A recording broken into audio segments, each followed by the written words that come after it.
baba kali baba njoli munhu wana akangwara kumbere ngwa ungandidini kuti ndauya nerimwe shoko rakangwara kana shoko rakapfumuka panapa. Vanhu vanoziva madrama, vanoziva mamovie kana kungoita zvinhu zvangoita generation kana vana muvhango kana uzalo.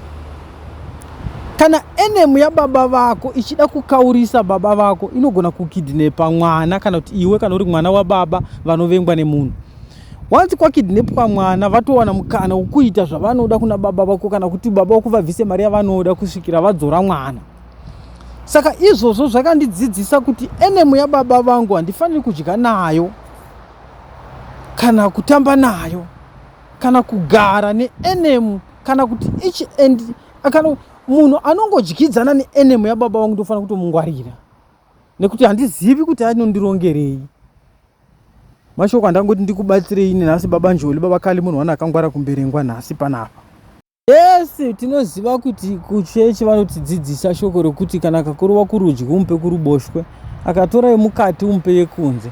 But kunyika hatikwanisi kurarama nemaenemy vabereki vedu nekuti zvavanenge vachitongoronga ivo zvinogona kutozoparadza upenyu hwedu isu. Munhu ane chakaipa chaakaita pamusoro pemubereki wangu kana kuti akaitirwa chakaipa nomubereki wangu handifaniri kutambira padhuze naye because handizivi chinhu chaanondirongera, handizivi zviri mupfungwa dzake.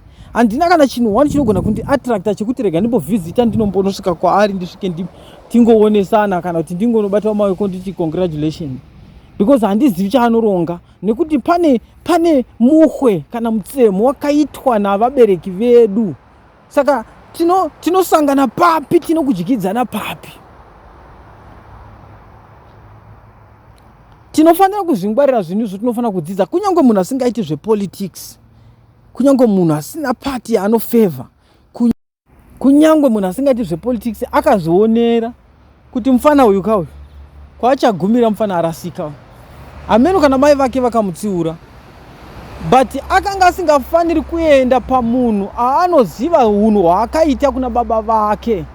Within 10 years zadarika zvinhu zvakaitoitika pamunhu anga atokura atori jaya atokura zvaakutozva kusunga taya kupolisha boots achitogona kuenda kuDubai ari 1 achitogona kuenda kuAmerica ari 1 achienda kupi ari 1 anonyatsoziva atori baba vanonyatsokuunderstanda situation nokurwara nokutambudzika kwakaita baba vake kuzosvika nokuvigwa kwavakaitwa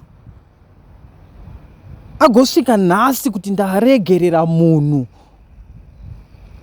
kungoregera kuenda kumba kunogara patafura yake kunogara kudya naye kufamba naye. Kunyange guys tichida mari ngatiregei kufamba nenzira iyi, ngatiregei kuinda kuma enemy each anyone family yako uchifunga kuti zvakadarika.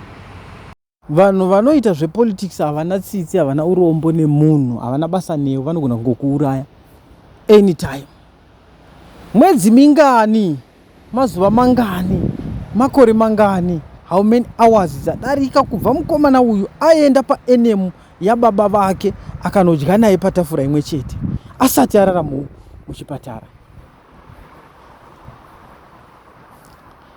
Mazuva mangani adarika afara from zuva raakabva patafura imwe chete nevavengi vababa vake asati apinda muchipatara. Guys, ndiri kuda kukuudzai zvimwe zvinhu zvamunongofanira kungwarira. Ndati enemy yemubereki wako kana enemy anyone mufamily mako haafaniri kutambiwa naye, haafaniri kudyiwa naye patafura imwe chete. Vanhu vanoita zvepolitics havana urombo, havana tsitsi because kana iwe uchinosvika vanofunga kuti uruda kuzotota, uruda information yedu kuti unoitengesa because baba vako takapandukirana takanetsana kana tine zvatakaita. Vanhu vanoita zvepolitics usatambire padhuze nemunhu anoita zvepolitics if iri enemy yababa vako, no matter uri secretary wake, no matter uri chii. Chero wapinzwa basa kana kuti wanga uchishanda vanotora advantage yekurwadzisa baba vako vokuipa pain iwe kuti baba vako vakaure. Saka vanhu vanoita zvepolitics havana tsitsi nemunhu, havana basa nekufa kwemunhu, havana basa nekurarama kwavo panyika. Ndangondidarika nepapo ina hangu munhu wana akangwara kumberengwa. Ndikubatisei wangu mashoko, ngwarai maenemy musatambe nawo.